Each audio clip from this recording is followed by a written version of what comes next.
أعوذ بالله السميع العليم من الشيطان الرجيم من نفخه وهمزه ونفثه بسم الله الرحمن الرحيم وصلى الله على سيدنا ومولانا وحبيبنا محمد صلى الله عليه وسلم وعلى آله وأصحابه أجمعين.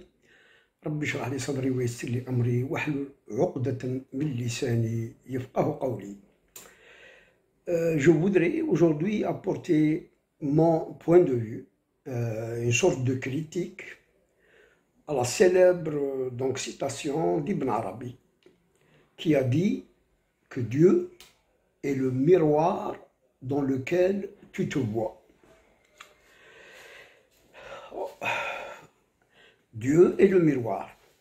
D'ailleurs, même son disciple qui est venu après, Abdelkrim el-Jili, il a été plus loin et il a essayé de donner même des explications qui restaient floues, certaines compréhensions qui restaient floues, incompréhensibles jusqu'à son époque. Mais au fait, qu'est-ce que Ibn Arabi voulait dire par ça? Dieu est le miroir dans lequel tu te vois. Ibn Arabi et même Abdelkrim el-Jili s'appuient tous les deux sur le miroir, donc en tant que Dieu. Alors que moi-même, à un moment donné, on avait dit, est-ce que par exemple, le mal se reflète-t-il en Dieu? Est-il en Dieu? Est-ce qu'un acte criminel est en Dieu? Est-ce que l'idolâtrie, est-ce que le péché, est-ce que tout ce que Dieu a interdit est-il en Dieu? Se reflète-t-il en Dieu? Parce que nous ne sommes pas les seules créatures. Il y a même les actes. Il y a aussi ce que Dieu a interdit, ce que Dieu a rendu illicite et le licite, donc et le permis, le toléré. Donc moi, j'ai essayé de réfléchir un peu pour répondre un peu et pour, en quelque sorte, rejeter cette thèse et cette compréhension d'Ibn Arabi. Dieu ne ressemble à rien. ليس كمثله شيء وهو السميع البصير. D'un côté. Et nous savons aussi parce que Dieu, avant de créer, comme il est dit dans le hadith de Sayyidina Muhammad sallallahu alayhi wa sallam, كان الله ولم يكن معه شيئا. Le hadith dans la tradition et dans les chaînes authentiques, etc., existait de cette façon. Mais les soufis, notamment Ibn Arabi, ont bien ajouté une autre partie. La deuxième partie qu'ils ont ajoutée, كان الله ولم يكن معه شيئا وهو الآن كما كان عليه. C'est-à-dire, et là, nous on comprend, nous musulmans, orthodoxes, nous on comprend que même Dieu il est resté tel qu'il est, mais, et c'est ça la nuance, Dieu est créateur. Et il est resté tel qu'il est, mais il est aussi créateur. Et la création, elle vient de lui, toute la création, et elle est de lui, c'est vrai. Mais ce qu'il a créé, etc., n'avait rien, en quelque sorte, diminué dans sa puissance, son omniscience, son pouvoir. Il est resté tel qu'il était avant de créer. La question du fait que Ibn Arabi essaie de dire que tout a été dans les sciences, l'omniscience éternelle de Dieu, avant, bien sûr, que Dieu a commencé à créer. Mais avant d'ailleurs, il a dit au Qalam de décrire ce qui va être, comment il va être jusqu'au jour de la résurrection, jusqu'au jour de la fin du monde.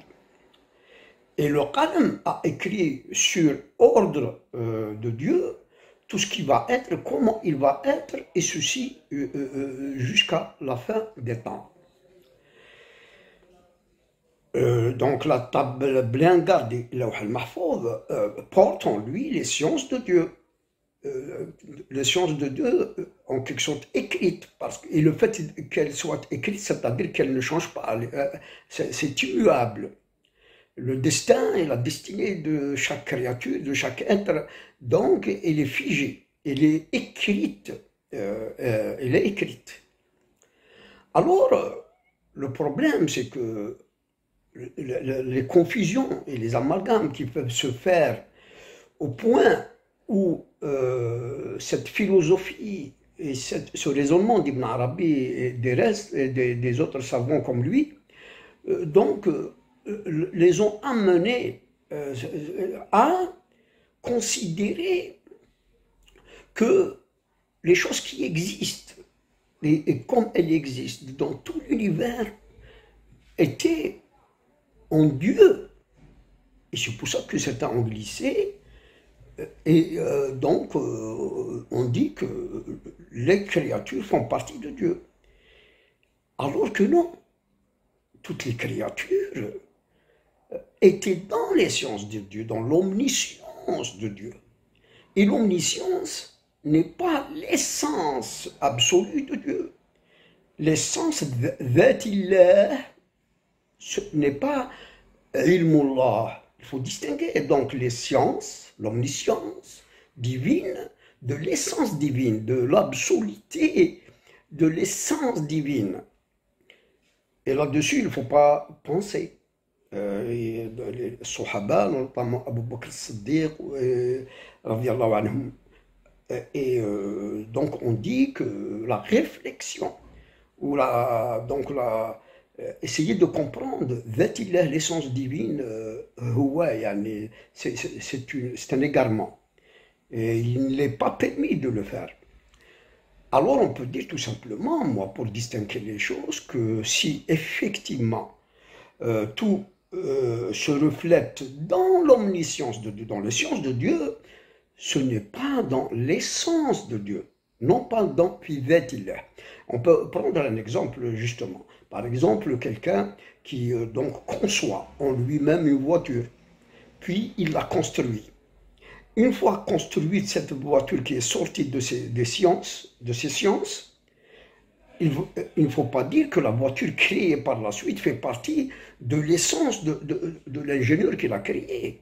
Elle est hors de lui, mais elle est sortie de ses sciences. Il en est ainsi pour toute la création.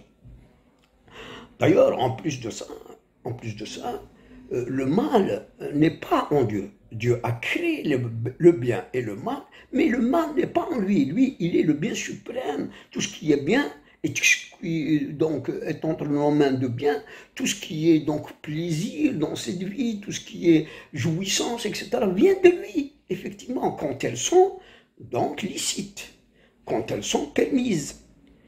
Mais le mal n'est pas en Dieu. Le mal, il a été créé, il est en dehors de Dieu, Satan et le reste. Et il fallait qu'il y ait ce combat, cette épreuve, ce combat entre le bien et le mal, jusqu'à la fin des temps. Sinon, la vie n'aurait aucun sens sur cette terre. Donc, vous voyez que déjà le mal a été créé, mais il n'est pas en Dieu. Et comment, si le miroir est Dieu lui-même, alors Satan se reflète en Dieu? Se reflète-t-il, se voit-il en Dieu lui-même? Non, c'est une créature distincte. Elle est sortie de ses sciences. Elle a été créée par son pouvoir kun, fayakun. Voyez-vous, les choses très simples parfois peuvent donc entraîner la personne dans la mécréance et le coffre. Et d'ailleurs même se perdre parce qu'il faut des distinctions. Il en est de même pour ces noms sublimes. Par exemple, surtout ces noms Sami ou Basir. Huwa Sami wa Basir. Avant qu'il ne crée les choses, c'était des qualités, des noms en lui-même, mais quand il a créé, il est aussi Sami wa Basir. Il est ouïssant et il est voyant de toutes choses. en même temps du fait que toute chose a été dans ces sciences avant qu'elle ne soit donc réelle dans cette existence. La distinction justement se fait du fait que le miroir, on peut le considérer comme donc les sciences éternelles de Dieu, mais ce n'est pas Dieu. Ce miroir, effectivement, en lui se reflètent les créatures depuis leur début d'existence jusqu'à leur fin, ce qu'ils feront, leurs actes, etc., etc. D'ailleurs, cette omniscience ne veut pas dire, en quelque sorte, ordre de faire, surtout pour l'homme et pour le djinn, qui sont donc créés pour adorer Dieu, pour le connaître et pour donc suivre sa loi sur cette terre. Il a prescrit, il a fait des obligations, il a donc en quelque sorte recommandé des marches, des choses. Il a donc montré le chemin vers lui à travers le Coran et la Sunna de notre prophète, etc. C'est-à-dire que nous avons un livre, ces paroles qui sont entre nos mains, dans lequel le Coran, il y a tout. Il y a comment l'adorer, qui est Dieu, notre Créateur. Et il y a, en plus de ça, pour compléter la religion, toute la tradition de notre prophète. Donc, l'homme et le djinn ont un libre arbitre. Ils ont donc effectivement les épreuves de la vie, notamment Satan et donc les démons, etc., qui sont les ennemis, ils sont les ennemis déclarés de l'homme et du djinn. Attention, les démons, c'est surtout les démons de la progéniture de Satan, qui sont des petits satans, en quelque sorte, qui ne font que du mal, qui veulent donc entraîner l'homme dans l'égarement, dans l'associationnisme, dans la mécréance, etc., et l'éloigner de Dieu. Et c'est nos ennemis. Mais tout croyant, Dieu lui a assuré qu'il le protégera de Satan et de ses soldats et de sa progéniture. Il y a des nuances à faire. Moi, j'ai été intéressé, ça fait pas longtemps, par un avis d'un grand philosophe, Ibn Sina, qui a dit que, attention, il y a des distinctions. C'est-à-dire que si les choses ont été écrites, il y a un destin, une destinée, il y a aussi à considérer le libre arbitre et la volonté de l'être humain, qui donc il a tout ce qu'il faut dans cette existence pour qu'il doit connaître son Seigneur et l'adorer et suivre sa loi, et donc et se soumettre à sa loi. C'est ça l'islam. Ceux qui ne veulent pas, ils n'ont rien dans l'au-delà à présenter comme donc alibi ou comme donc empêchement, puisque Dieu a envoyé 124 000 prophètes et il a envoyé le sceau des prophètes, le Coran qui est préservé par lui-même, mahfouz min indillah. Donc ils ne peuvent pas dire que oh, ya Allah, vous n'avez pas envoyé de prophètes pour nous enseigner la religion ou pour nous faire connaître ta loi ou pour te connaître, ya Allah. Pour te connaître, parce qu'on a connu Dieu par le biais des prophètes, par le biais de Sayyidina Muhammad sallallahu alayhi wa sallam. Alors, ils n'auront pas donc d'excuses, d'alibi, c'est-à-dire de choses qu'ils vont présenter devant Dieu. Et là, ça relève uniquement de la volonté de l'être humain ou celle du djinn. Se refléter dans les sciences de Dieu, ceci peut être acceptable, mais ce n'est pas dans Dieu. Si donc Dieu, on peut le remplacer tout simplement par les sciences de Dieu, c'est-à-dire le miroir, c'est les sciences de Dieu. Et toute créature se reflète dans les sciences de Dieu. Et tout acte, tout ce qui se fait sur terre n'a pas échappé à Dieu, n'échappe pas à Dieu dans le présent, mais Dieu a le pouvoir de changer, de guider, de refaire donc les choses. Imaginez, hein, par exemple, que ce processus se trouve à tout instant.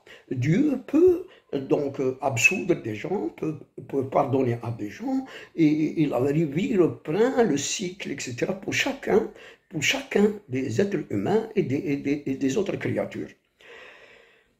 Il y a des choses qu'il faut éviter, parce que si Dieu est le miroir dans lequel tu te vois, Satan se voit dedans, alors il fait partie de Dieu, alors que le mal n'est pas en Dieu. Dieu a créé le mal et le mal n'est pas en lui, comme Rasul sallallahu alayhi wa sallam le disait dans Dua al-Istiftah fi Salat al-Fajr, Labbayka wa sa'dayk, wal khayru kulluhu fi yadayk, wa sharru laysa ilayk, sharru laysa ilayk. C'est-à-dire qu'il ne relève pas de toi, il ne vient pas de toi. Il a créé des créatures et des instruments pour faire le mal et pour aussi les juger pour ce qu'ils ont fait. Que ce soit l'homme ou le djinn qui font le mal, ils seront jugés selon sa loi sur la terre. Voilà donc cette approche pour distinguer donc une chose très importante, c'est que l'omniscience de Dieu peut être le miroir effectivement, mais pas l'essence de Dieu. On peut l'accepter comme miroir parce que Dieu sait tout avant et au présent et après ce qui va advenir à toute chose, et il connaît donc tous les mouvements, tous les destins de chaque créature, ainsi soit-il, et c'est ainsi que c'est écrit sur la table bien gardée. Wassalamu alaikum, et à une autre vidéo, Inch'Allah, astawdi'ukumullah.